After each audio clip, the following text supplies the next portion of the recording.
والصلاة والسلام على سيد المرسلين سيدنا ومولانا ومصطفانا محمد المبعوث رحمة للعالمين وعلى آله وصحبه الطاهرين المطهرين ثم أما بعد.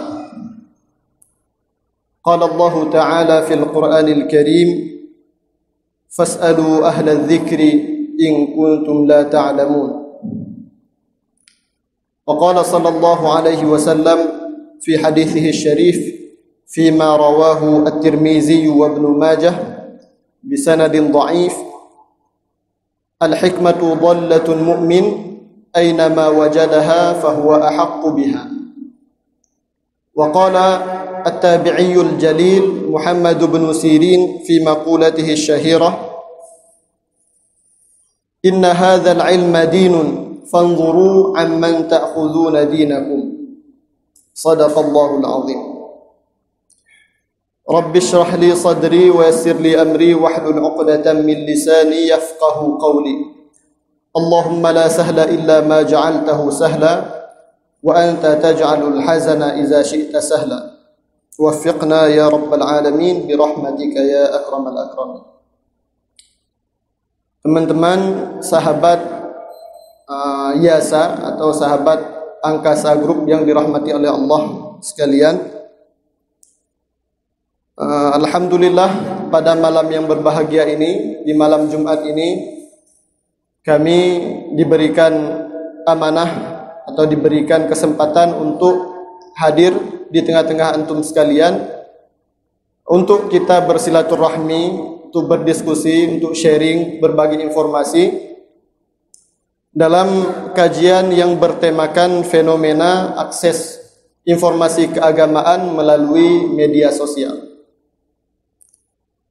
Jadi undangan ini membuat kami sangat tersanjung, sangat terhormat, mengingat bahwa komunitas ini telah mengundang pemateri-pemateri yang sangat hebat luar biasa sebelumnya. Jadi kesempatan hadir di sini di tempat di mana mereka pernah mengisi tempat-tempat ini itu menjadi kehormatan bagi kami sendiri. Sekaligus beban, ya, bukan hanya kehormatan tapi juga beban. Karena para pendahulu ini, pemateri ini secara kualitas baik kesalehan maupun keilmuan mereka jauh lebih tinggi dibandingkan kami. Kami di bawah mereka baik kesalehan maupun keilmuan. Tapi insyaAllah di malam yang berbahagia ini kami berusaha semampu kami untuk bisa berbagi informasi yang kami kira bisa menjadi bekal dan manfaat untuk kita menjalani kehidupan ya sebagai seorang muslim. Tema yang kita usung pada malam yang berbahagia ini merupakan tema yang sangat update, tema yang sangat akrab dengan kehidupan kita pada saat ini, ya, terutama kaum muda. Bahkan bukan sangat akrab, dia adalah jati diri kita sekarang, tidak terlepas dari kita, ya. Ada orang yang sekarang hidup di dunia maya lebih banyak daripada hidupnya di dunia nyata, ya, terutama kaum muda.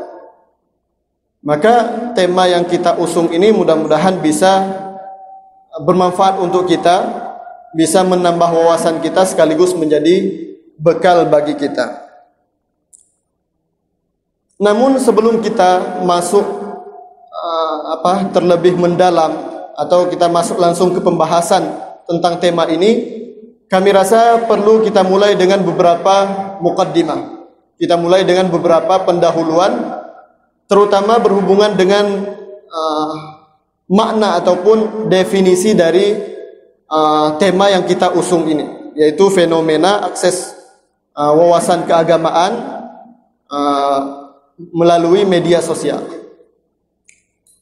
Kata fenomena, ya, secara harfiah itu berarti suatu kejadian atau peristiwa yang bisa diamati dengan panca indera dan bisa dianalisa secara ilmiah. Itu menurut KBBI, ya. Menurut KBBI, fenomena adalah suatu peristiwa yang terjadi yang bisa diamati dengan 5 indera manusia dan bisa dipertanggungjawabkan secara ilmiah. Ya. Jadi apapun kejadian selama dia bisa dicermati dan diamati dengan panca indera dan bisa dianalisa secara ilmiah, itu disebut dengan fenomena. Namun ketika kita lihat penggunaannya, kata fenomena itu identik dengan kejadian luar biasa. Ya, kalau kejadian biasa biasanya tidak disebut fenomena. Misalnya, ketika kita mendengar kata-kata fenomena alam, nah itu arah pikiran kita langsung terbayangkan kejadian luar biasa yang terjadi di alam atau yang terjadi di bumi. Misalnya banjir. Banjir itu bukan kejadian biasa, dia kejadian luar biasa di mana kapasitas air itu meningkat, ya, jumlahnya luar biasa. Atau gempa bumi itu disebut dengan fenomena, atau cuaca panas ekstrim seperti yang kita rasakan pada saat ini itu disebut dengan fenomena. Ya, jadi makna fenomena hakikatnya untuk semua peristiwa kemudian berganti menjadi peristiwa yang dahsyat, peristiwa yang besar. Begitu juga dengan akses informasi keagamaan melalui media sosial. Ini bukan kejadian biasa, tapi kejadian luar biasa karena kuantitasnya itu sangat banyak. Ya, sangat banyak orang yang mengakses ilmu pengetahuan Islam melalui media sosial. Artinya media sosial sekarang menjadi tempat belajar untuk sangat banyak orang, ya, untuk mempelajari agama. Berikutnya makna dari media. Ya, media secara harfiah itu berarti fasilitas atau perantara atau sarana yang pada hakikatnya bertujuan untuk memudahkan kehidupan manusia. Ya. Jadi media itu tergantung masa. Kalau masa dahulu, di mungkin masa batu dulu, medianya apa? Seperti kapak misalnya, cangkul. Masa berburu, panah. Kemudian di masa orang bertani, mungkin sabit, dan lain sebagainya. Tapi kemudian dia bertransformasi, berkembang sesuai dengan perkembangan zaman. Kalau 10 atau 15 atau 20 tahun yang lalu kita ketika mendengar nama media, maka yang ada di kepala kita adalah sarana untuk memberikan informasi. Dulu ada namanya media cetak seperti koran, majalah, rubrik, spanduk dan lain sebagainya. Ya, ada juga media elektronik seperti televisi, radio dan beberapa media lainnya. Kemudian media ini juga bertransformasi, berubah. Ya, perubahannya sangat cepat, apalagi di tahun-tahun terakhir ini. Ya, ketika kita mendengar media saat ini, maka langsung kepala kita itu menuju kepada gadget, handphone, laptop yang semua terhubung kepada jaringan internet. Ya, ketika kita mendengar media, kita nggak akan terbayang cangkul, traktor, kapak, enggak. Atau palu, enggak. Sekarang kalau kita mendengar media, smartphone, media, laptop, dan lain sebagainya. Ketika media ini, kata-kata media diasosiasikan kepada sosial, maka artinya itu adalah tempat berbagi, tempat mengekspresikan diri, tempat seseorang bertukar pikiran, berdiskusi, dan berbagi dengan komunitasnya. Ya, media sosial ini yang akan menjadi tema pembahasan kita pada malam ini. Ya, yaitu suatu media yang terhubung melalui jaringan internet di mana anggota atau komunitas yang berada di media sosial tersebut saling berbagi, baik itu berupa video maupun audio maupun pesan. Ya, itu yang akan menjadi pembahasan kita malam ini. Kemudian akses informasi keagamaan. Agama apa yang akan kita bahas ini? Ya, tentu akan kita bahaslah agama Islam. Kita tidak berbicara tentang agama non-Islam, tidak berbicara tentang Buddha, Hindu, Majusi, Kristen, Yahudi, tidak. Tapi kita berbicara tentang akses terhadap ilmu pengetahuan Islam. Ya, jadi itu ruang lingkup yang akan menjadi tema pembahasan kita. Kita tidak akan keluar dari situ insyaallah. Jadi fenomena akses ilmu pengetahuan Islam melalui media sosial, baik itu berupa YouTube misalnya, atau Facebook, atau Instagram, atau Snapchat dan lain sebagainya. Itu yang akan menjadi objek kajian kita pada malam yang berbahagia ini. Sahabat Yasa yang dirahmati oleh Allah, hari ini pada tahun 2023 ini jumlah penduduk dunia itu telah mencapai 8 miliar. Ya, tahun 2022 masih 7,99 miliar. Tapi di Februari tahun 2023 itu jumlah penduduk dunia mencapai 8 miliar. Di mana sekitar 65% dari penduduk dunia itu pengguna aktif daripada jaringan internet. Jadi sekitar 5,10 miliar. Itu jumlah yang sangat luar biasa. Ya, lebih dari setengah penduduk dunia itu adalah para pengguna jaringan internet. Ya. Kemudian kalau kita khususkan lagi di Indonesia itu pada saat ini jumlah penduduknya sekitar 275 juta. Ya, lebih kurang 275 juta. Itu berapa para pengguna aktif internet? Jumlahnya melebihi 80%, sekitar 80%. Ada sekitar 215 juta penduduk Indonesia yang aktif menggunakan jaringan internet, di mana mayoritas penduduk Indonesia adalah Muslim. Jadi secara otomatis dari 215 juta ini dominannya adalah penduduk Muslim, ya, di mana mereka menggunakan media sosial ini untuk berbagai aktivitas. Dan beberapa kajian menyatakan bahwa akses informasi keagamaan, belajar Islam itu termasuk hal yang sangat digandrungi di internet. Jadi jangan kita berpikir orang di internet itu hanya untuk berleha-leha, hanya untuk bersenang-senang, nonton komedi misalnya, atau dengar musik, atau nonton film. Enggak. Sangat banyak orang yang belajar agama itu dari media sosial, dari internet. Saat ini ada fenomena lain lagi, fenomena hijrah namanya, ya, fenomena pemuda-pemudi hijrah. Itu mayoritas mereka itu belajar agamanya itu dari internet, dari media sosial. Apakah ini salah? Apakah ini tidak seharusnya terjadi? Itu insya Allah nanti akan kita bahas. Ya. Tapi fakta dan realita yang harus kita ketahui saat ini bahwa sangat banyak para pemuda khususnya maupun para pengguna internet secara umum yang mereka menggunakan media sosial untuk belajar keagamaan, untuk mempelajari Islam. Itu fakta. Ya, itu kita harus sepakat dulu. Ya, kemudian ada satu penelitian, ada satu riset yang diterbitkan oleh sebuah lembaga tentang jumlah pengguna media sosial yang tujuannya untuk mencari atau mengakses situs keagamaan. Di survei yang dilakukan oleh BNPT menunjukkan bahwa aktivitas keagamaan masyarakat Indonesia masuk kategori tinggi 77,73. Namun bekal keagamaan masyarakat tergolong rendah, yaitu 25,82. Ya, jadi pengaksesnya itu sangat banyak, ya, tapi mereka belum terbekali dengan bekal yang cukup. Ya, ini mungkin nilai minusnya nanti dari akses ilmu pengetahuan Islam kepada media sosial atau internet.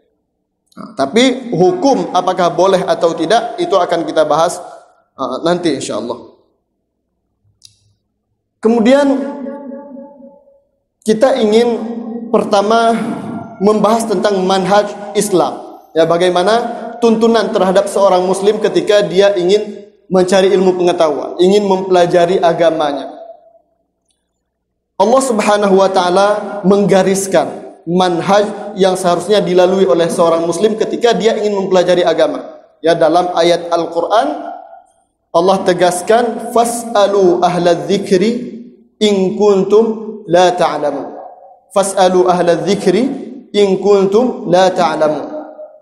Yang maknanya kira-kira tanyakanlah kepada ahlu dzikri.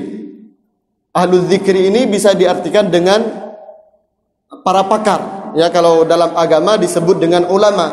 Tapi kalau dalam ilmu umum atau sains, teknologi dan lain sebagainya disebut dengan pakar. Seorang profesional yang benar-benar menguasai bidangnya. Ya, tanyakanlah kepada para pakar, para ahli, in kuntum la ta'lamun, kalau kalian tidak mengetahui tentang suatu perkara. Ini manhaj yang Allah gariskan, ya, kurikulum yang Allah gariskan bagaimana tata cara seorang muslim ketika dia ingin mempelajari sesuatu. Atau bagaimana seorang manusia, bukan hanya muslim sebenarnya, ketika dia ingin mempelajari sesuatu. Kalau dalam ilmu umum, dalam teknologi misalnya, atau dalam politik, dalam ilmu sosial, ekonomi, dan lain sebagainya, kata ahlu dzikri ini artinya kapasitas, artinya kemampuan, artinya keahlian, kepakaran dia di bidangnya. Ya, ketika kita ingin mempelajari teknologi, ingin belajar tentang IT, maka kita harus datang ke ahli IT yang punya kapasitas luar biasa di bidangnya. Dia memang pakar, tanpa memperhatikan apakah dia seorang muslim atau non muslim, apakah dia soleh atau tidak soleh, apakah dia orang yang adil atau tidak adil, itu tidak terlalu dipentingkan selama dia punya kapasitas, selama dia punya kemampuan di bidang itu, memang dia pakar. Kita belajar politik, kita datang kepada para politisi, ya, tanpa memandang apakah mereka ini memang orang yang jujur atau tidak jujur, tapi kita harus belajar karena memang mereka ahli, punya kapasitas di bidang itu. Kita perlu belajar desainer, datang ke para ahli desain, ya, tanpa melihat mereka salat atau tidak, mereka muslim atau bukan. Bahkan kadang-kadang seorang non muslim harus kita jadikan rujukan dalam bidang-bidang yang seperti ini, karena memang secara kemampuan, secara kapasitas mereka lebih hebat kadang dari para kaum muslimin seperti itu. Ini dalam ilmu non agama. Jadi yang menjadi ahlu dzikri di situ, yang menjadi rujukan di situ adalah mereka yang punya kapasitas, yang punya kompetensi di bidangnya. Jadi jangan nanti ketika belajar IT datang ke Tengku. Ya, bukan artinya tidak boleh datang ke Tengku, tapi tempat belajar teknologi itu bukan Tengku, karena Tengku tidak menguasai bidang itu. Kecuali ada Tengku yang luar biasa, tapi kita bilang secara umum, kalau kita mau belajar IT datang ke pakarnya. Kalau kita mau belajar tentang perikanan, ya, datang ke toki ikan atau orang yang telah berkecimpung lama di situ, punya keahlian. Namun hal ini berbeda ketika kita berbicara tentang agama. Ketika kita berbicara tentang ilmu pengetahuan Islam, itu ahlu dzikrinya bukan hanya kapasitas, bukan hanya kompetensi, tapi juga kesalehan. Jadi ketika kita berbicara tentang ahlu dzikri dalam ilmu pengetahuan Islam, rujukannya seorang yang alim lagi saleh. Bukan hanya dia pakar dalam bidang ilmu, tapi dia juga saleh secara akhlak. Orang yang akhlaknya baik, budi pekertinya baik, jujur, salatnya tidak pernah tinggal, tidak pernah berbuat zalim, ya, dia bersosial dan lain sebagainya. Jadi tolak ukurnya atau rujukannya berbeda. Ketika kita berbicara tentang ilmu umum, siapa saja yang punya kapasitas bisa kita jadikan sebagai rujukan. Tapi ketika kita berbicara tentang ilmu agama, tidak. Orang yang harus kita jadikan rujukan itu mereka yang punya kapasitas dan soleh. Ya? Maka dari itu, ketika kita belajar di media sosial, hal ini sangat riskan. Ya? Kita untuk mengetahui kapasitas seorang pengajar atau seorang pembuat konten di media sosial itu sangat sulit. Karena kadang-kadang akunnya saja belum jelas siapa pemilik akunnya. Atau kalau kita mengetahui dia secara zahir ketika dia membuat konten seakan-akan dia alim, tapi kita tidak tahu pasti apakah memang dia punya kapasitas seorang alim, atau bisa jadi dia membaca di screen. Karena ketika membuat konten itu orang bisa mempersiapkan banyak hal sehingga dia bisa membuat konten dengan sangat baik, seakan-akan tampak dia sangat alim. Nah, dia tidak seperti seorang guru yang mengajar langsung, yang tidak ada medianya, dia harus menghafal, harus mengingat, harus belajar.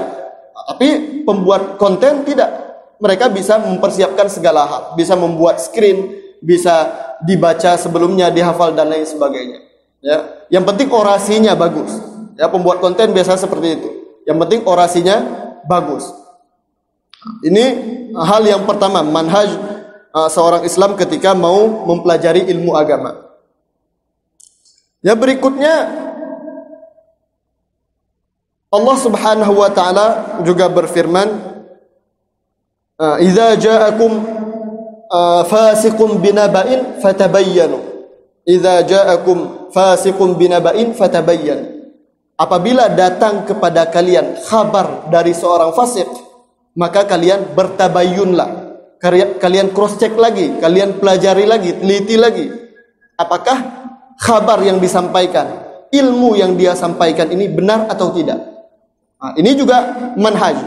Ini juga garis yang telah Allah tetapkan bagi seorang muslim yang ingin belajar agamanya.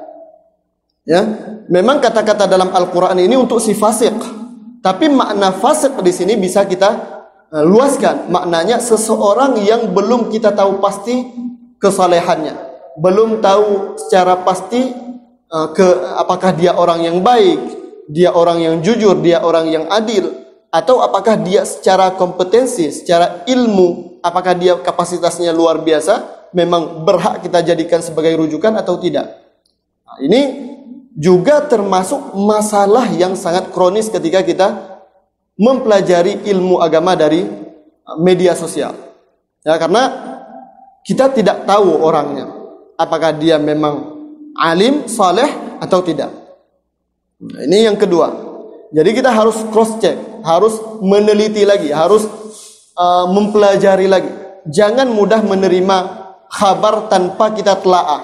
Nah, sehingga terjadi seperti di musim politik misalnya di tempat-tempat kita, banyak hoak yang beredar, yang dimakan oleh rakyat jelata ini secara mentah-mentah, sehingga mereka bisa marah dengan saudaranya, bisa marah dengan temannya, bisa mencaci maki di netizen kan biasa seperti itu. Ketika mereka menerima suatu kabar tanpa mereka bisa cross check, tanpa bisa mereka telaah, mereka dalami, mereka langsung menghukumi, langsung mengambil kesimpulan. Itu memang kerjaannya netizen. Ini dua falsafah ilmu, dua manhaj ilmu yang Islam gariskan ketika kita ingin belajar, baik di dunia nyata maupun di dunia maya. Berikutnya seorang tabi'in yang bernama Muhammad ibnu Sirin. Ini seorang muhaddis, seorang tabi'in yang sangat besar. Beliau mengatakan dalam salah satu quotes-nya yang sangat masyhur di kalangan para penuntut ilmu, "Inna hadzal ilma dinun." Ketahuilah bahwa sesungguhnya ilmu itu adalah agamamu. "Fanzuru amman ta'khuduna dinakum." Maka perhatikanlah dari siapa kamu mengambil ilmu agamamu. Nah, dari siapa? Siapa yang menyampaikan ilmu agama itu harus benar-benar kita perhatikan. Ini masih nada yang sama atau masih bermakna yang sama dengan dua ayat yang kami bacakan tadi. Jadi itu garis besar ataupun manhaj dasar yang ditanamkan oleh agama Islam bagi siapa saja yang ingin belajar. Kaum muslimin, sahabat Angkasa Group yang dirahmati oleh Allah, setelah kita mulai dengan mukaddimah tadi, ya, baik tentang definisi dari tema yang kita usung maupun dari manhaj dasar yang digariskan oleh Islam bagi seorang penuntut ilmu agama, maka sekarang kita akan mulai berbicara tentang boleh atau tidak kita mengakses informasi keagamaan atau belajar ilmu agama Islam dari media sosial. Ya. Pertama, media sosial apa yang sering digunakan untuk orang mengakses ilmu pengetahuan Islam? Di antara media sosial yang paling banyak digunakan untuk orang belajar ilmu pengetahuan Islam, salah satunya itu adalah Facebook. Ya, Facebook baik dari pesan-pesan yang ada di Facebook maupun video-video, baik video singkat maupun video panjang, ataupun dari streaming yang banyak beredar di Facebook. Ya, kalau kita lihat sekarang itu sangat banyak video-video pengajian yang ada di Facebook. Ya, banyak streaming pengajian yang langsung yang ada di Facebook. Di antara platform yang lain yang banyak diakses untuk mempelajari ilmu pengetahuan Islam itu Instagram. Instagram juga sangat banyak orang mempelajari agama dari situ, baik dari pesan-pesan quote-quote seperti itu maupun video-video singkat dan lain sebagainya. Di antaranya juga YouTube. Ya, YouTube ini sangat terkenal ya untuk akses ilmu pengetahuan, baik ilmu pengetahuan umum maupun ilmu pengetahuan Islam. Jadi kalau kita buka YouTube saat ini, kita bisa dengan mudah mencari situs-situs yang atau channel-channel yang khusus memang membidani ilmu pengetahuan Islam. Ada yang berupa pengajian, ada yang berupa konten-konten biasa, baik itu yang singkat maupun yang panjang. Itu sangat mudah kita akses di YouTube. Ini sebenarnya ada suatu nilai yang sangat positif, ya, terutama setelah masa pandemi Corona. Masa pandemi Corona ini jadi penanda sebuah era, ya, jadi penanda sebuah era perubahan cara orang belajar. Kalau dulu orang berpikir bahwa belajar itu hanya dengan hadir di kelas, hadir di balai-balai pengajian, hadir langsung bertatap muka dengan seorang guru atau guru yang datang ke rumahnya misalnya dalam bentuk privat. Ya, itu yang jamak terjadi sebelum pandemi Covid 2019. Tapi semenjak pandemi Covid ini, itu persepsi tentang belajar, tentang ruang kelas itu sudah jauh berbeda. Sudah berevolusi, sudah bertransformasi sangat besar. Kita lihat setelah pandemi ini atau ketika pandemi, bagaimana Zoom yang sebelumnya orang tidak pernah mengenalnya, kemudian menjadi sebuah platform yang sangat terkenal. Dia berada di mana-mana. Sekolah, hampir semua sekolah, universitas, bahkan pesantren, dan berbagai yayasan pendidikan, kantor dan lain sebagainya menggunakan Zoom atau Google Meet atau aplikasi lainnya untuk dijadikan sebagai ruang kelas. Ya. Jadi kalau dulu ruang kelas hadir, kita belajar di suatu ruang, misalnya lebarnya 4x4 meter dengan bangku, meja dan lain sebagainya. Sekarang tidak. Atau di masa pandemi paling tidak tidak boleh, tidak diizinkan untuk bertatap muka. Jadi Zoom itu menjadi kelas.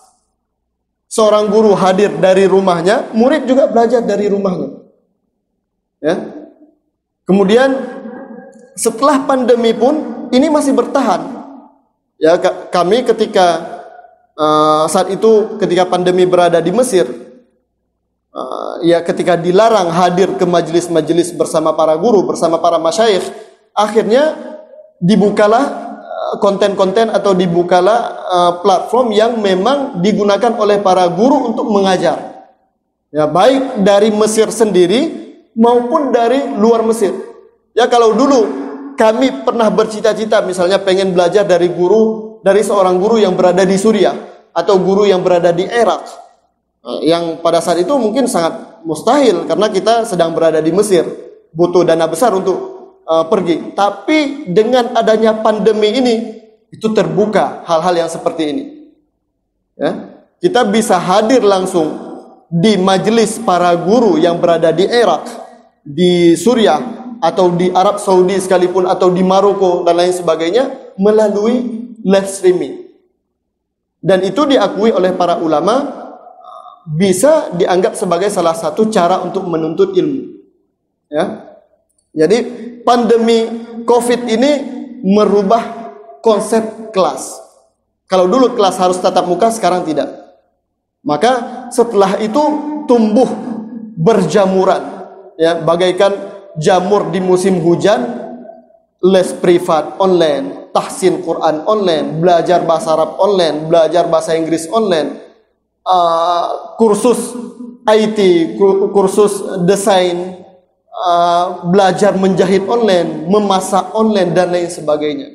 Ya, ini yang sampai hari ini menjadi sebuah realitas yang tidak mungkin kita hindari. Ya. Sezuhud apapun kita, ya, setakwa apapun kita, sesaleh apapun kita dalam kehidupan kita, hal-hal yang seperti ini tidak mungkin kita hindari, apalagi kita tinggalkan.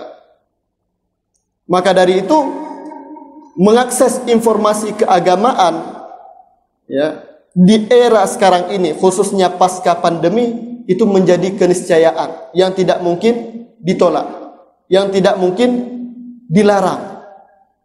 Nah, kalau dulu mungkin masih tabu, orang masih berpikiran, ini gimana ini belajar online, gimana belajar agama, belajar Quran online. Ini kayaknya nggak mungkin hal seperti ini bisa terjadi, atau kita larang hal-hal yang seperti ini karena bisa membuat efek yang tidak benar nanti. Nah, tapi di masa sekarang ini, di era sekarang ini tidak mungkin dilarang, tidak mungkin kita tinggalkan. Maka yang seharusnya menjadi tugas kita sebagai seorang muslim, terutama bagi mereka yang memang berkecimpung dalam mengajar ilmu pengetahuan Islam, adalah bagaimana secerdas mungkin mereka memanfaatkan teknologi ini.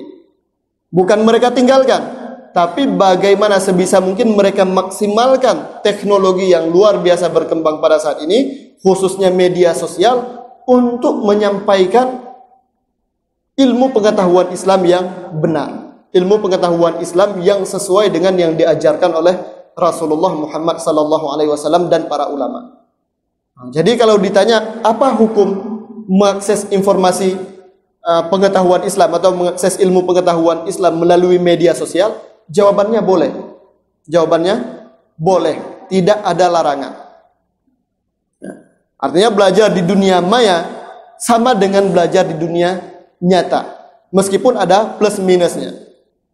Artinya kalau seseorang dia belajar ilmu pengetahuan dari media online, dari media sosial, itu tidak boleh dicela.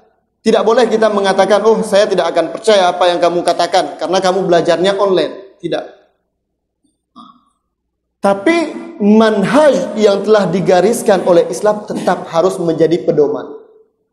Ketika Allah mengatakan, fas'alu ahla dzikri in kuntum la ta'lamun, tanyakanlah kepada pakar di bidang ilmu pengetahuan Islam ketika kamu tidak mengetahui sesuatu yang berhubungan dengan agama. Maka di dunia nyata maupun di dunia maya, di kehidupan nyata, di kelas, di balai maupun di media sosial, kita tetap harus bertanya kepada ahlu dzikri.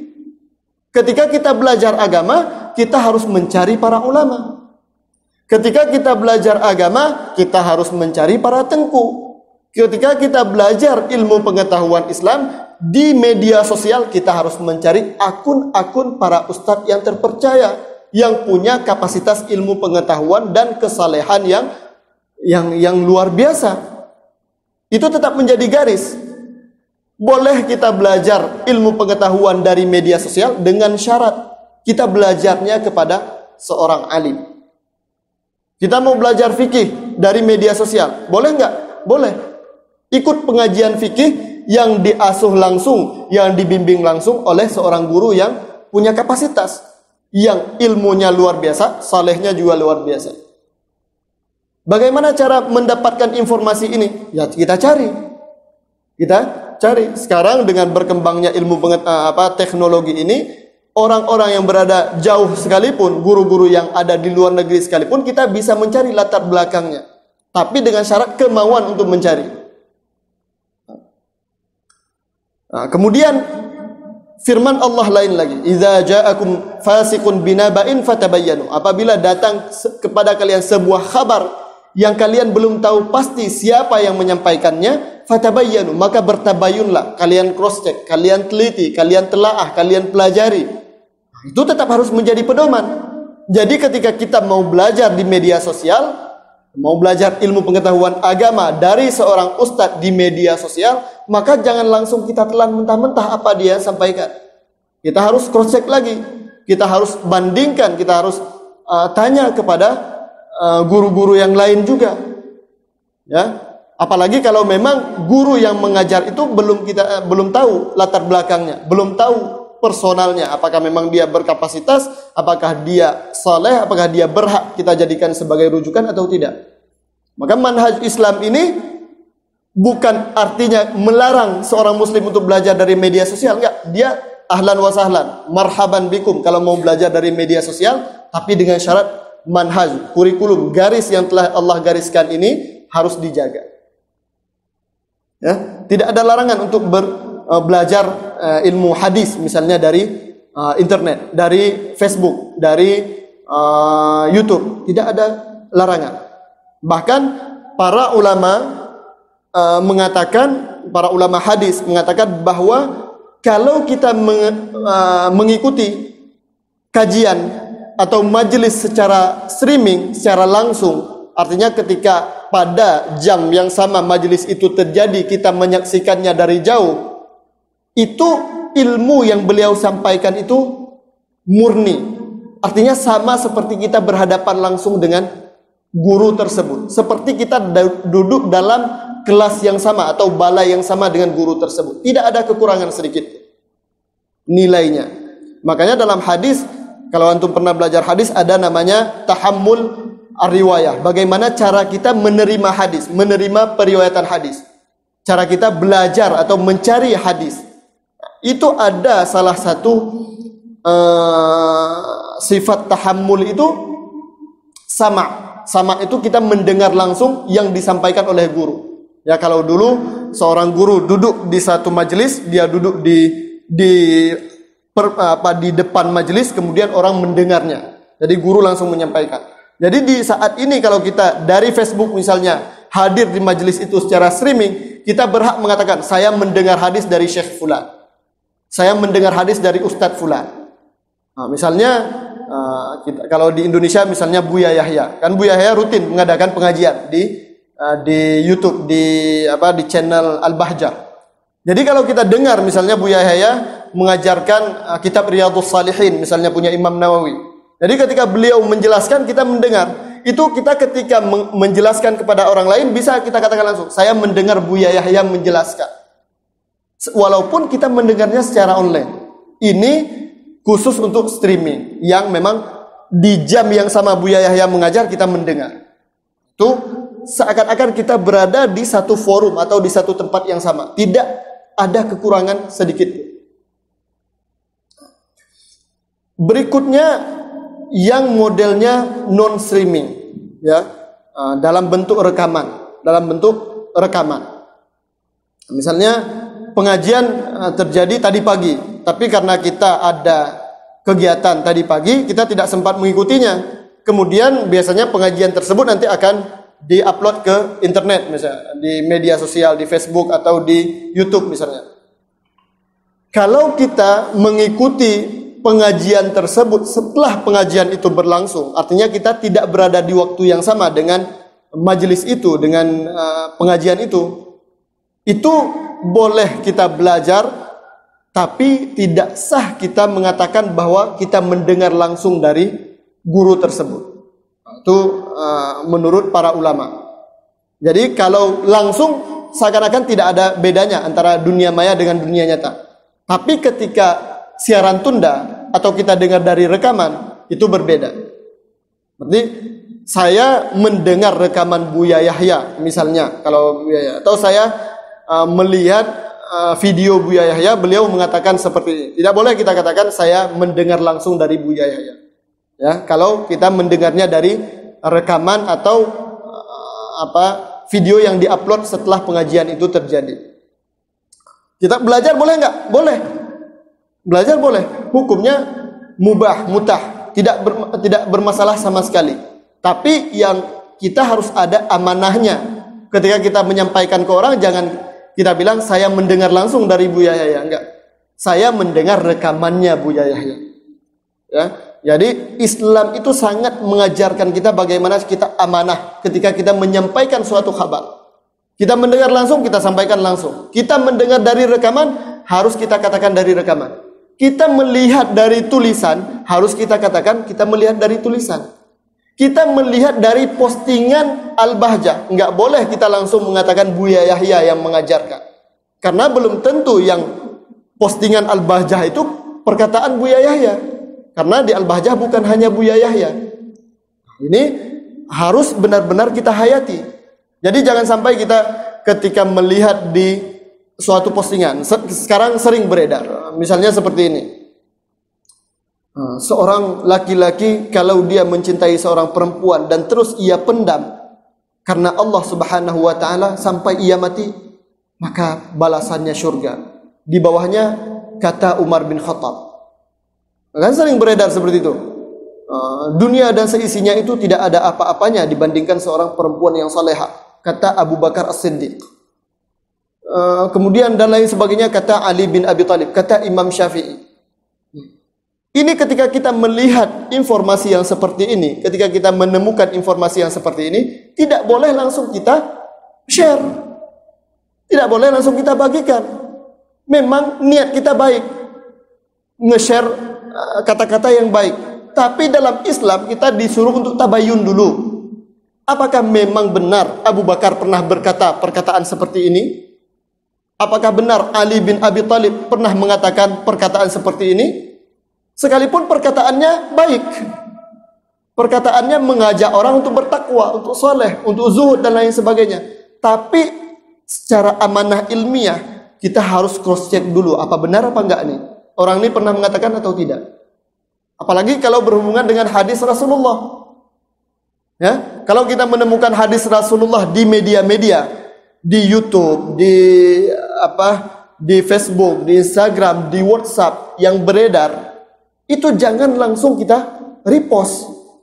Ya mentang-mentang, oh ini dakwah, saya pengen pahala ini. Kalau saya sharekan yang lihat nanti ini di kontak saya ada 200 orang. Bayangkan satu orang saja yang melihat dia saleh, oh pahalanya luar biasa. Jangan itu yang jadi bayangan. Bayangannya ini benar enggak perkataan Rasulullah? Pernah enggak Rasulullah mengatakan ini? Ya. Karena Rasulullah mengatakan man kadzdzaba alayya muta'ammidan falyatabawwa maq'adahu minan nar. Siapa saja yang berdusta atas namaku secara sengaja, ya, maka tempatnya adalah di keraknya neraka. Ya. Tidak mau cross check, kelalaian untuk kita bertabayun apakah ini benar atau tidak perkataan Rasulullah, itu bisa jadi termasuk dalam makna sengaja muta'ammidan. Maka kita berharap 200 orang yang baca kita dapat pahala, rupanya 200 orang ini menuliskan dosa untuk kita. Ya? Makanya belajar ilmu agama dari media sosial itu hal yang sama sekali tidak dilarang oleh para ulama. Tidak terlarang sama sekali. Bahkan itu dianjurkan oleh para ulama. Apalagi mengingat fenomena orang yang saat ini tidak bisa melepaskan diri dari media sosial. Kalau dia tidak belajar agama, dia akan belajar hal lain. Tapi garis dasar Islam untuk kita belajar agama Islam wajib kita bawa kemanapun kita pergi. Wajib kita gunakan ketika kita mau belajar agama. Baik di dunia nyata, apalagi di media sosial. Ya. Siapa pengajar? Apakah benar yang dia ajarkan? Apakah pengajar ini punya kompetensi atau tidak? Apakah yang dia katakan itu sesuai dengan pendapat mayoritas ulama, pendapat jumhur ulama Islam atau tidak? Itu wajib kita cross check. Wajib kita cross check. Ya, apalagi sekarang ada survei dari BNPT. Ya, BNPT ini sepertinya bergerak di bidang terorisme seperti itu, ya. Penanganan radikalisme seperti itu. Jadi mereka mengatakan bahwa cara utama, media utama tersebarnya radikalisme, tersebarnya paham radikal di kalangan umat Islam, khususnya di kalangan anak muda, itu adalah media sosial. Bukan pengajian di balai-balai, bukan pengajian di surau-surau atau di masjid-masjid. Bukan yang punya paham ini datang ke suatu tempat mereka mengajar paham itu. Tapi penyumbang utama berkembangnya pemahaman radikal di Indonesia itu adalah media sosial. Orang yang mengakses informasi keagamaan, ilmu pengetahuan agama dari media sosial. Di mana mereka, sebagian besar mereka itu tidak punya kapasitas untuk bertabayun.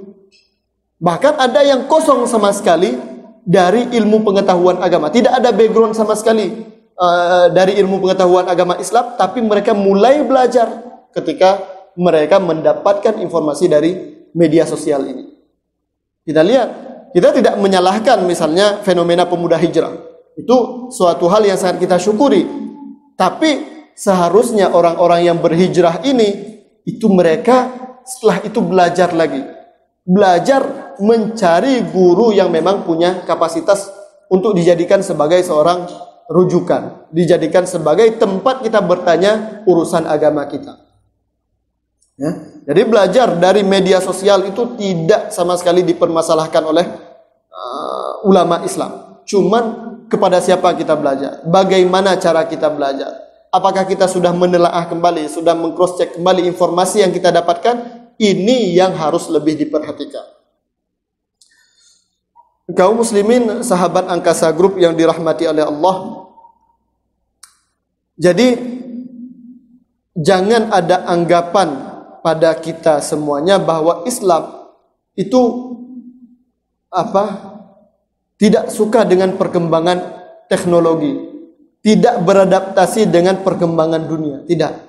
Islam itu dinun salihun li jami'il makan wa zaman. Islam agama yang layak, yang sesuai, yang bisa beradaptasi dengan segala kondisi, dengan segala zaman, dengan segala tempat. Ya, tinggal muslimnya ini bisa nggak dia menyesuaikan diri dengan perkembangan zaman.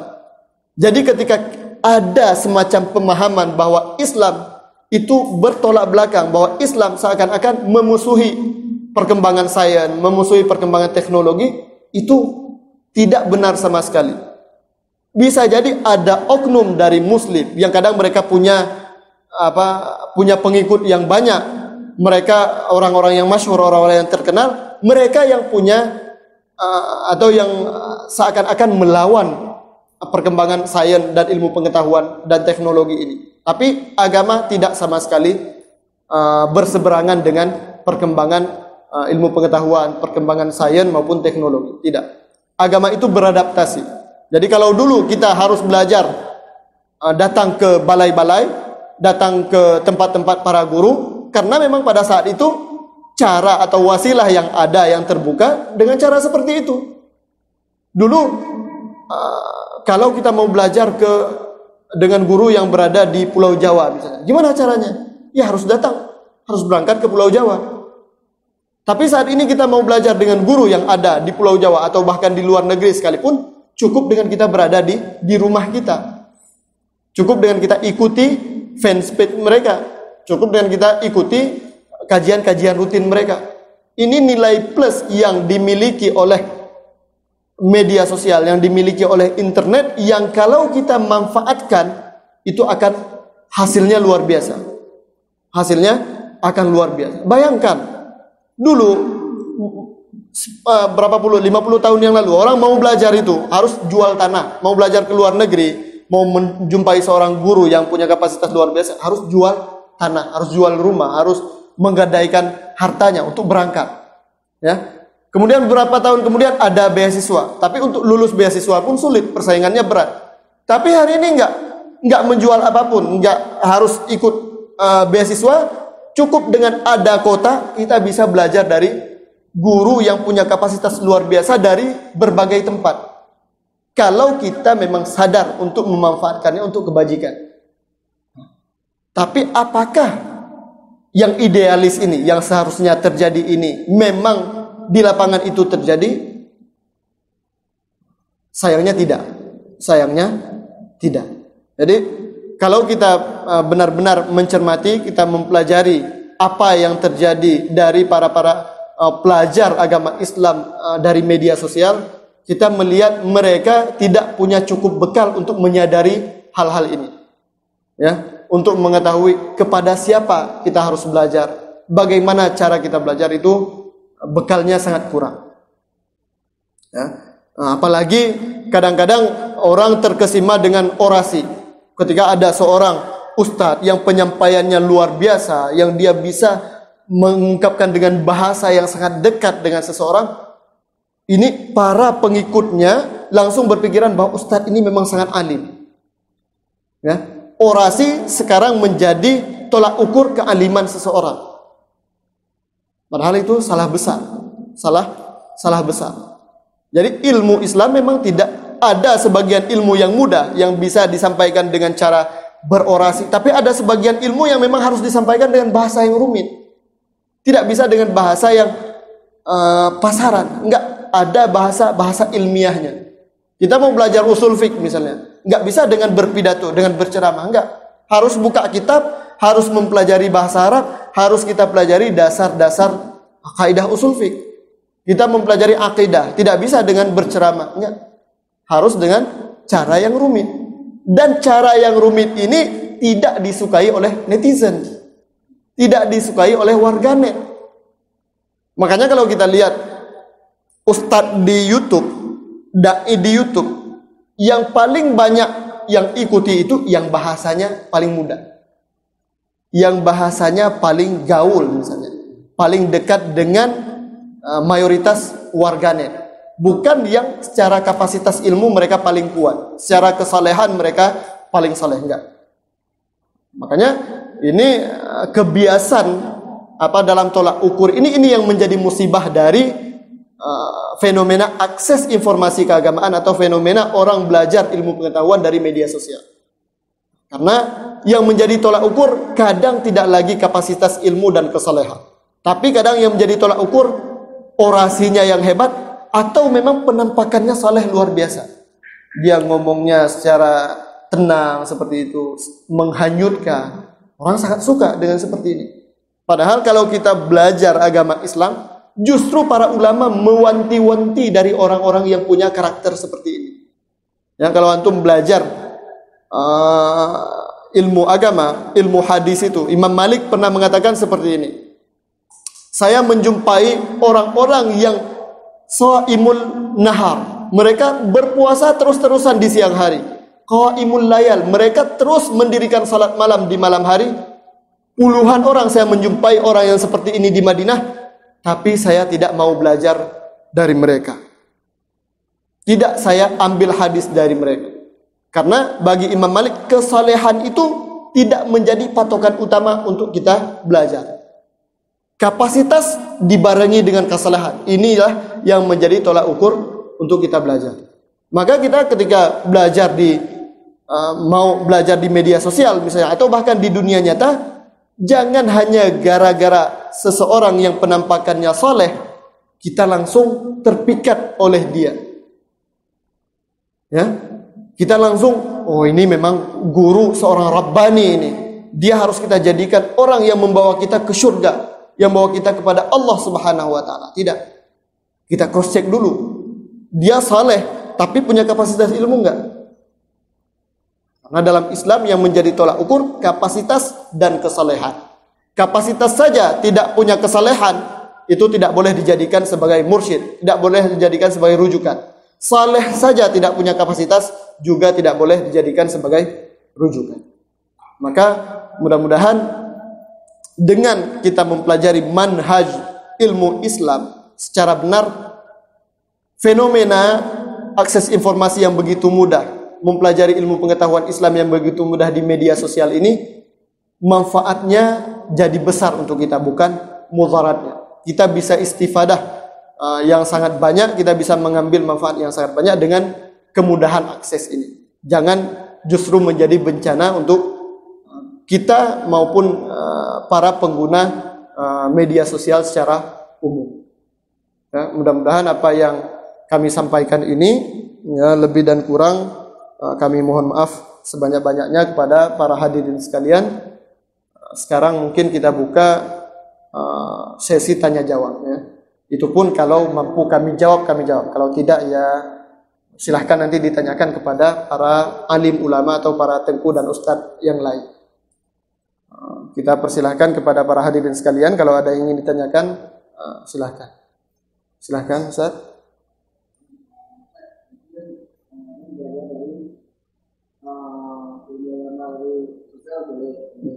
Benar.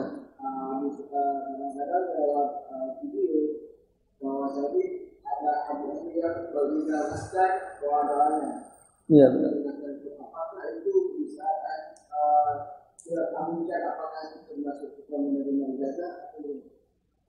Iya, ini memang banyak beredar ya.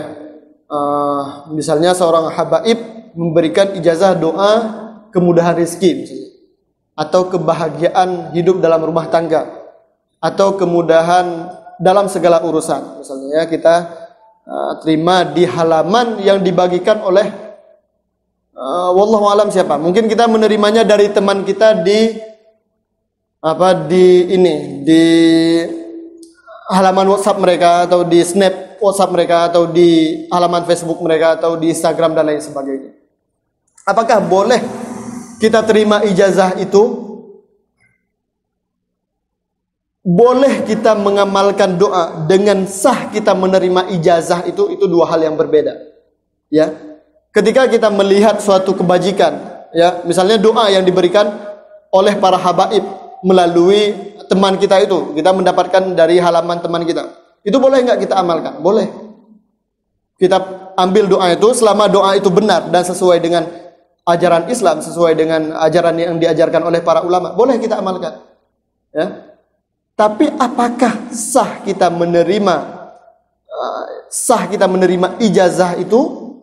Itu kita kembali ke konteks ilmu mustalah hadis, ya, dalam bab tahammul wal ada.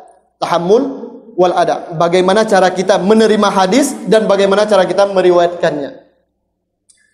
Jadi ketika kita menerima sebaran ijazah tadi, ini yang pertama harus kita cross check dulu. Benar nggak Habib ini mengijazahkannya? Ya, karena kita tidak menerima langsung dari Habibnya misalnya. Kita tidak menerima langsung dari halaman Habibnya, dari fanpage Habib itu, dari fanpage guru itu. Kalaupun kita menerima langsung dari halaman guru tersebut, kita harus mengetahui apakah halaman ini benar-benar dikelola oleh guru itu. Ya, itu untuk sah menerima ijazah, bukan untuk kita amalkan doanya. Amalkan doanya boleh, ahlan wa sahlan.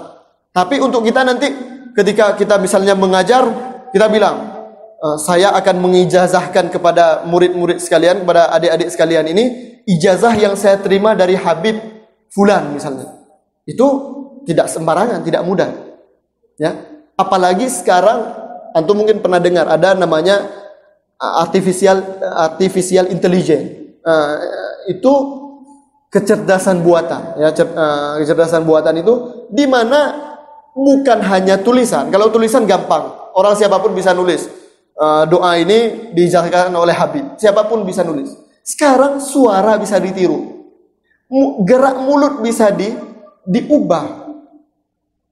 Nah, dengan AI ini, gerak mulut. Jadi orang sebenarnya dia membicarakan hal lain, diisi dengan suara lain, gerak mulutnya itu mengikuti suara yang diisi itu. Nah, itu sangat berbahaya ya. Bahkan sekarang ini kalau antum baca di di internet itu, orang sudah sangat mewanti-wanti dari kecerdasan buatan ini. Karena dia kalau tidak digunakan untuk kebajikan, kalau ada dimanfaatkan untuk kejahatan, ini bisa sangat berbahaya. Bisa sangat berbahaya. Bukan hanya unsur keagamaan, ini bahkan bisa mengacaukan suatu negara. Ya? Apalagi agama. Jadi untuk mengatakan saya menerima ijazah dari Habib itu perlu kita cross check lagi. Tapi untuk mengamalkan doa itu selama doanya baik dan benar, itu enggak masalah sama sekali. Tapi untuk kita bisa menerima ijazah yang kemudian bisa kita ijazahkan kepada orang lain, sepertinya masih perlu didalami, masih perlu ditelaah, tidak langsung bisa diterima seperti itu. Ya, harus di cross check lagi apakah benar-benar memang Habib ini mengijazahkan. Ya, alangkah lebih baiknya jangan langsung diterima ijazah itu. Ya, jangan kita menganggap kita sudah menerima ijazah langsung dari Habib, tidak. Ya, lebih baik seperti itu. Karena agama ini perlu ihtiyati, perlu kewaspadaan, perlu ada sedikit kita berhati-hati dalam urusan agama. Demikian yang jawaban kami. Ada yang ingin ditanyakan lagi? Silakan, Ustaz. Apabila baca doa itu sudah pendek, itu ilmu itu tidak mencapai tingkat barokah. Ya, ya luar biasa pertanyaannya. Ini termasuk sebenarnya yang ingin saya sampaikan, rupanya lupa. Dan alhamdulillah Allah menyampaikan melalui lisan beliau. Ya.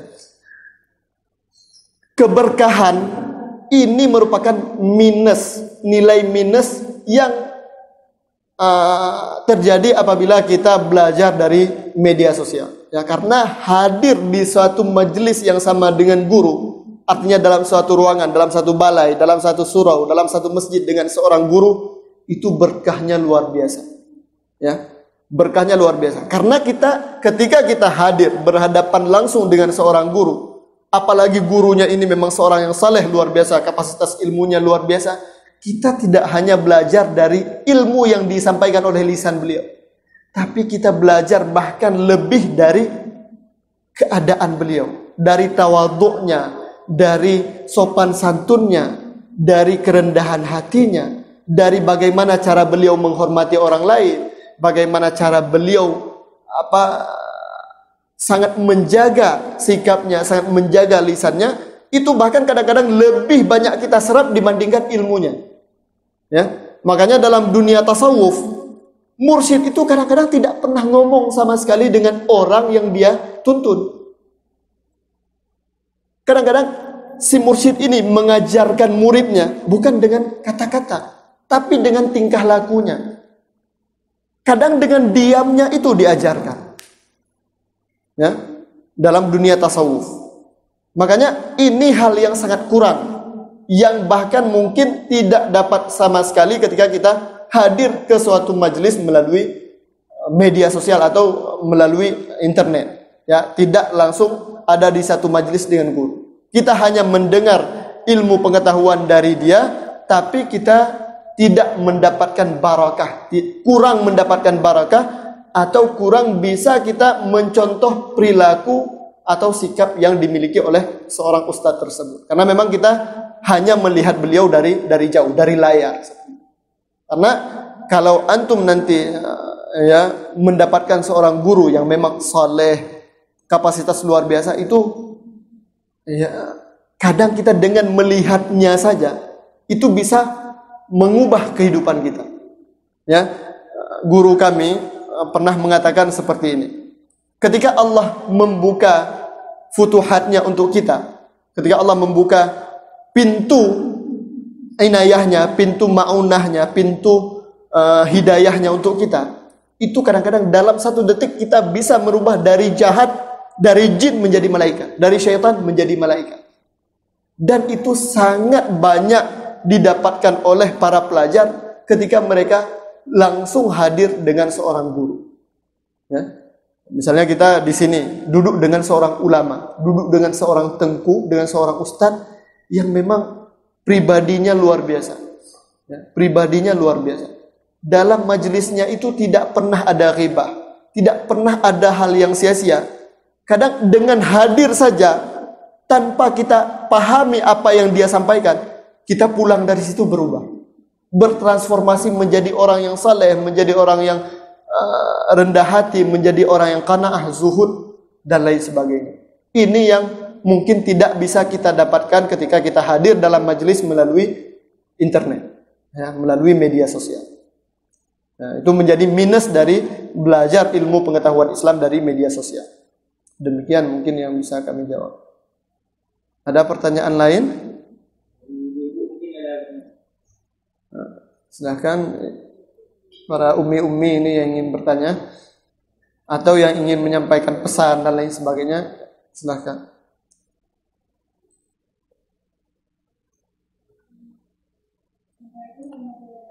Waalaikumsalam warahmatullahi wabarakatuh. Tafadhal.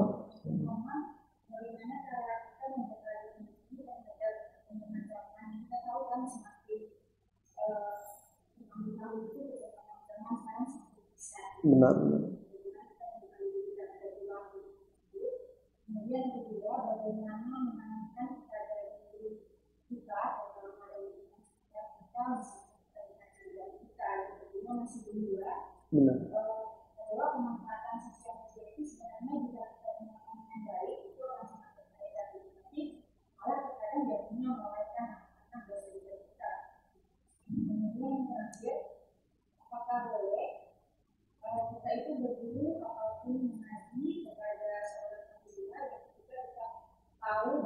yang beliau sampaikan itu benar dan sudah kita proses juga, tapi kita tidak tahu backgroundnya apa yang beliau maksudnya, backgroundnya seperti apa, beliau bermakna di mana, misalnya beliau siapa.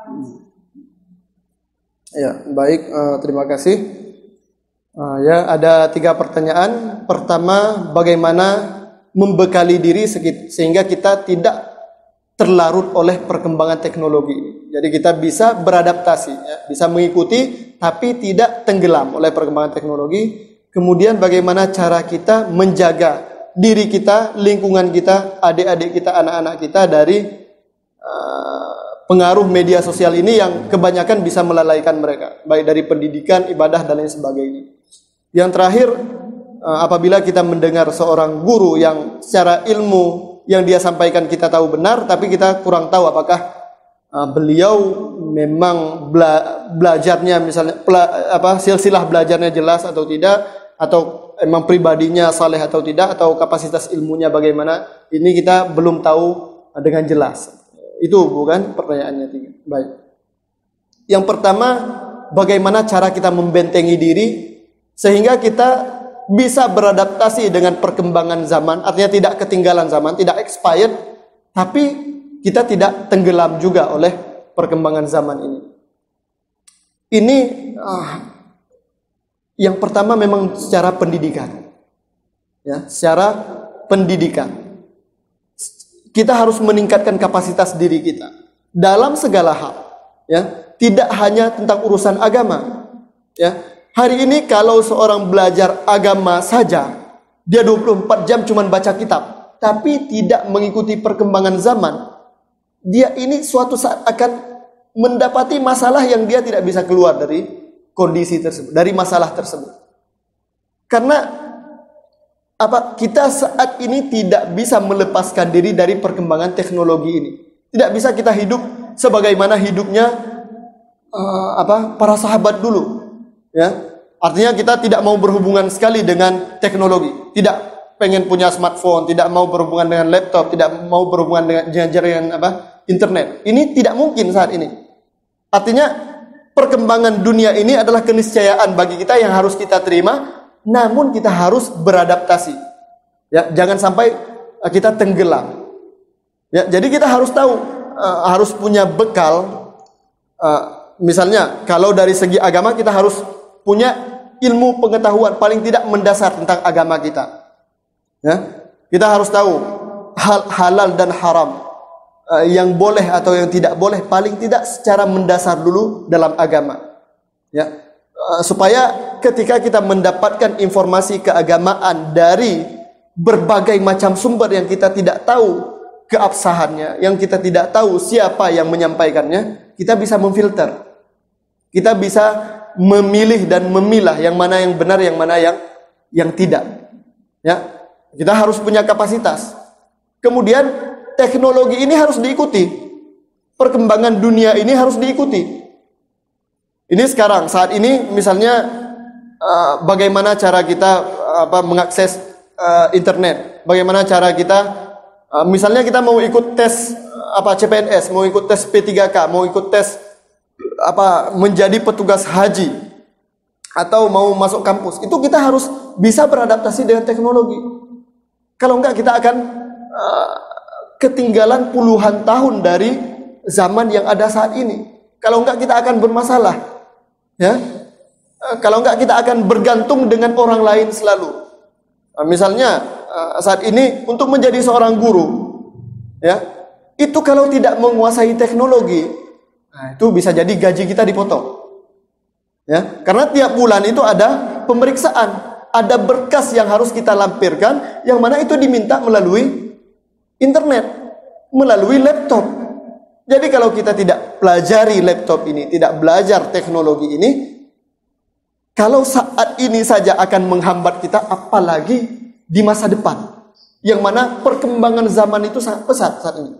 Perkembangan teknologi, hari ini kalau kita masih melihat 4G, mungkin beberapa bulan ke depan, beberapa tahun ke depan, 4G itu sudah ketinggalan zaman. Akan masuk ke 5G. Tidak berapa lama kemudian akan masuk ke 6G. Ya. Kalau kita tidak beradaptasi, itu akan bermasalah besar. Ya, kita misalnya hari ini kita nggak tahu. Hari ini hidup kita itu bergantung pada data-data internet itu. Ya, negara saat ini bergantung pada data yang ada di dunia maya. Keamanan negara bergantung pada data yang berada di dunia maya. Keluarga kita bisa rusak kalau data ini kadang dibocorkan. Masyarakat bisa terjadi kerusuhan, bisa kacau dan lain sebagainya kalau data-data ini dimanfaatkan oleh beberapa pihak kepada hal yang salah. Ya. Makanya kalau kita tidak tahu menahu, tidak mau tahu tentang perkembangan teknologi, suatu saat kita akan berada pada suatu masalah yang terjadi yang mana kita nggak akan bisa mencari solusinya. Jadi sesoleh apapun kita, sezuhud apapun kita, tetap perkembangan teknologi ini harus kita ikuti. Karena dia adalah keniscayaan dalam hidup kita yang kita tidak mungkin melepaskan diri darinya. Maka bekali dari diri kita dengan ilmu pengetahuan agama, dengan ilmu sosial, dan juga dengan ilmu yang berhubungan dengan era kita. Meskipun kita orang tua, ya jangan berarti sudah menjadi ibu-ibu, saya kan sebentar lagi sudah berpulang ke rahmatullah. Jadi saya tidak mestilah saya tahu ini. Enggak. Ibu-ibu tidak bisa mengamati, memantau apa yang dilakukan oleh anak ibu-ibu, oleh anak bapak-bapak, kecuali harus mengikuti perkembangan zaman mereka. Ya, apa yang mereka lakukan di HP mereka, apa yang mereka akses di laptop mereka. Kalau kita tidak bisa membuka laptop dan HP smartphone, bagaimana cara kita memantau mereka? Maka kita wajib mengikuti perkembangan zaman.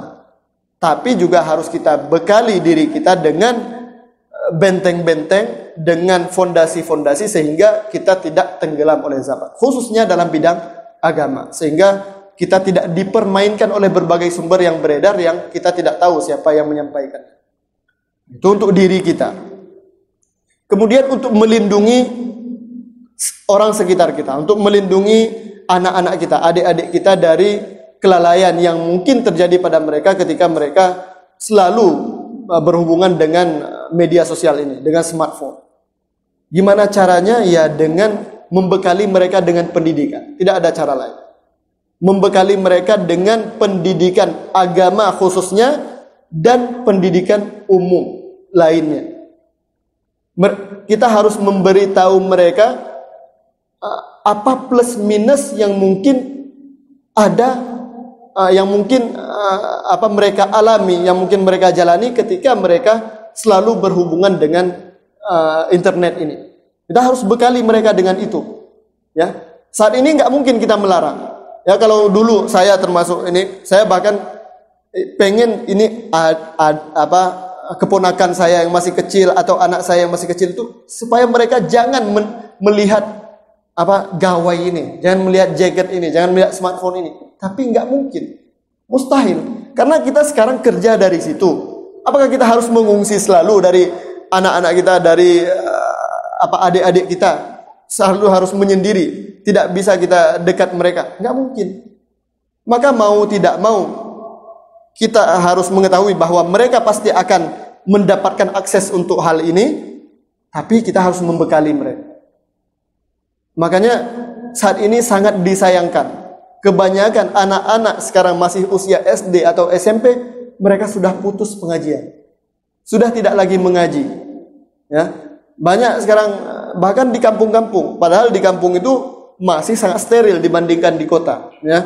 Kalau dulu anak kampung itu hampir pasti setiap maghrib mereka ke balai pengajian, ke rumah tengku untuk mengaji. Tapi saat ini enggak lagi.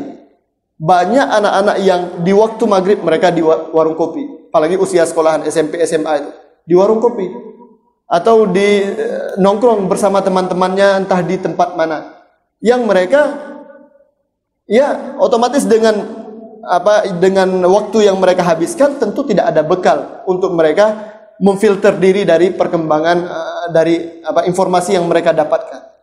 Nah, ini yang harus kita jaga. Berarti cara menjaga anak-anak kita, cara menjaga lingkungan sekitar kita yaitu dengan pendidikan. Kita bawa mereka untuk mengaji, benar-benar mengaji, sekolah benar-benar sekolah. Ya, jangan hanya mengaji saja tidak sekolah, jangan. Mengaji sekaligus sekolah. Ya. mengaji sekaligus sekolah. Mereka harus punya kapasitas ilmu ukhrawi dan duniawi secara berbarengan. Ya. Ini cara satu-satunya, karena tidak mungkin kita melarang menggunakan internet saat ini. Apalagi ke depannya, ya. Saat ini saja tidak mungkin, apalagi ke depannya. Yang terakhir, pertanyaannya terkait seorang guru yang kita dapatkan informasi darinya atau ilmu darinya. Pertama, sebelum kita belajar, kita seharusnya, kewajiban kita mempelajari dulu siapa ustadz yang akan kita belajari, siapa tengku yang akan kita dengarkan ilmu pengetahuan Islam darinya, siapa syekh yang akan kita belajari. Kita harus cari informasi dulu. Informasi gimana carinya? Bisa dengan kita cari di internet. Sekarang kan banyak orang-orang yang terkenal itu pasti ada informasinya di internet. Pasti ada yang menulis tentang mereka. Kalaupun mereka tidak menulis tentang diri mereka sendiri, pasti ada followers mereka atau pengikut mereka yang menulis tentang biografi mereka, kepada siapa mereka belajar, gimana latar belakang mereka, pasti ada. Ini yang seharusnya atau sebelum kita belajar harus kita cross check dulu. Tapi kalau kita tidak meng-cross check sebelum kita belajar, sudah terlanjur belajar atau sudah terlanjur mendapatkan informasi dari seorang guru yang kita tidak tahu kapasitasnya, tapi yang dia sampaikan itu sesuai dengan yang disampaikan oleh guru-guru yang lain yang kapasitas agamanya bisa kita percayai. Maka informasi yang dia sampaikan karena sesuai ataupun sejalan dengan guru-guru yang lain yang mana mereka bisa kita terima informasinya, bisa kita percayai ilmunya, berarti itu insya Allah bisa menjadi patokan kebenaran. Sekalipun untuk apakah guru ini memang kapasitasnya bagus, salehnya bagus, bisa menjadi seorang guru, harus kita dalami lagi. Tapi informasi yang kita terima itu paling tidak itu bisa kita jadikan sebagai sebuah ilmu, karena memang sesuai dengan ulama-ulama yang lain yang punya otoritas di bidang ilmu agama Islam. Nah, itu. Jadi kalau ada seorang yang kita belum tahu kapasitasnya, maka harus kita bandingkan dulu dengan yang lain yang kita yakin dengan kapasitas mereka. Mungkin seperti itu yang bisa kami jawab. Gimana Ustaz? Alhamdulillah ya kadir. Ya jazakumullah khairan. Mudah-mudahan apa yang kami sampaikan, apa yang kita sharingkan di sini bermanfaat untuk kita, terutama untuk membentengi diri kita, ya, juga sebagai wawasan bagi kita bersama, sehingga kita bisa mengikuti zaman, tapi juga sekaligus mengambil faedah sebesar-besarnya dari perkembangan zaman ini. Jangan sampai kita menjadi orang yang ketinggalan zaman juga, ya. Nah, baik, kita akhiri dengan doa ya, supaya mungkin lebih berkah majelis kita. Na'udzu billahi minasyaitonir rajim. Bismillahirrahmanirrahim. Alhamdulillahi rabbil alamin. Hamdan katsiran tayyiban mubarakan fih. Allahumma shalli ala sayyidina Muhammadin al-Fatih lima ughliq, al-khatim lima sabaq, nasiril haqqi bil haqq, wal hadi ila siratikal mustaqim, wa ala alihi wa sahbihi haqqa qadrihi wa miqdarihi al-azim. Salatan taftahu lana biha abwabal ilmi wal fahmi wat taysir, wa tughliqu anna abwabas sa'bi wat tas'ib wat ta'sir. وتكون لنا بها وليا ونصيرا أنت ولينا ومولانا فنعم المولى ونعم النصير. اللهم يا معلم سيدنا آدم علمنا، اللهم يا مفهم سيدنا سليمان فهمنا، اللهم علمنا ما ينفعنا وانفعنا بما علمتنا، وارزقنا علما وفهما يقربنا إليك يا رب العالمين. اللهم ارزقنا فهم النبيين وحفظ المرسلين وإلهام الملائكة المقربين برحمتك يا أرحم الراحمين. اللهم فقهنا في الدين وعلمنا التأويل، اللهم فقهنا في الدين وعلمنا التأويل. اللهم احفظنا واحفظ عائلتنا واحفظ أسرتنا واحفظ زملاءنا واحفظ أهل قريتنا واحفظ أهل بلادنا برحمتك يا أرحم الراحمين. وصلى الله على سيدنا محمد خير خلقه وآله وصحبه وبارك وسلم. سبحان ربك رب العزة عما يصفون وسلام على المرسلين والحمد لله رب العالمين. Syukran, jazakumullah khairan, nasta'fikum ala kulli akhta'. Assalamualaikum warahmatullahi wabarakatuh.